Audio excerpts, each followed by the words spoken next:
Okay, so today we're going deep on some stuff from Karoline Leavitt. Right?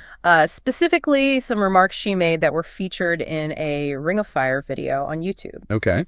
The video is called "Karoline Leavitt Says She's Fighting Spiritual Warfare Against Evil Forces." Interesting title. It is, and we'll be working from the transcript they provided. Thank you. Basically, we're going to be focusing on her comments about spiritual warfare and also this look into how her team prays before press briefings. Okay, so right away we're seeing faith and politics kind of colliding here. Exactly, and that's what makes the Ring of Fire commentary so interesting, the way they react to what she's saying. Yeah, their perspective definitely adds another layer to things. For sure. So let's start with those prayers before the briefings. The transcript goes into detail about how Leavitt and her team will stop and pray for things like confidence and the ability to speak clearly. Huh.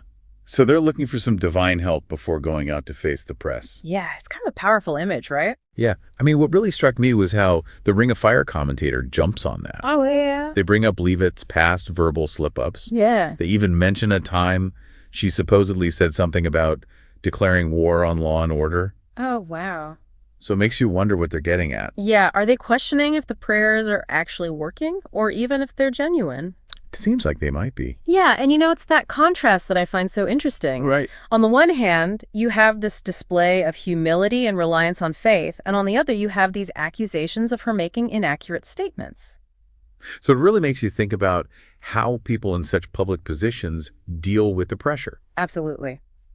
All right, so moving on to this idea of spiritual warfare.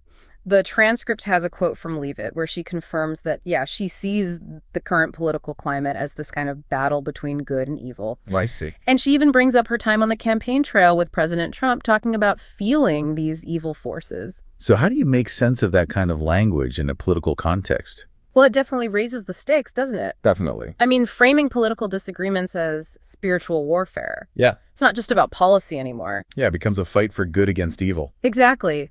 But then the Ring of Fire commentator, they come in with a completely different interpretation of what this spiritual warfare could mean for Leavitt personally. Okay, so what are they saying? They're suggesting that it's not an external battle, but an internal one. Yeah. They're saying it's a conflict with her own conscience because of all the allegedly false statements she's made. Oh, I see. So they're connecting it back to her faith. Right. They're basically saying that there's this tension between her actions and what she claims to believe. Which brings us to this whole question of truthfulness. Right. Ring of Fire doesn't hold back. They say that Leavitt has made a ton of false statements during her time as press secretary. Wow. They even claim she set a record for the most falsehoods in those first few months compared to any other press secretary they've tracked. And to really drive the point home, they quote the commandment, "Thou shalt not bear false witness."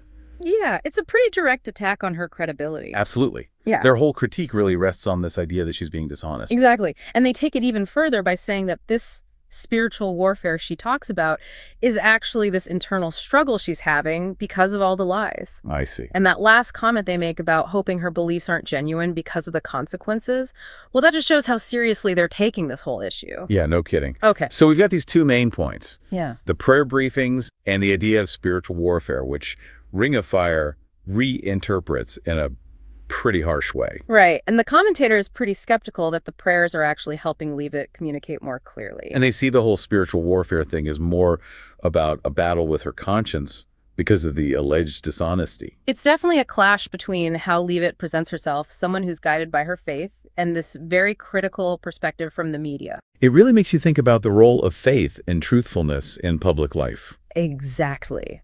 Especially when it comes to how people communicate with the public. It seems like there's some real tension there, at least according to what we've seen in this case. And I think that leaves you, the listener, with a lot to ponder. What does it mean when these concepts of faith and honesty seem to be at odds with each other in the world of politics and public discourse? It's a question worth considering, for sure.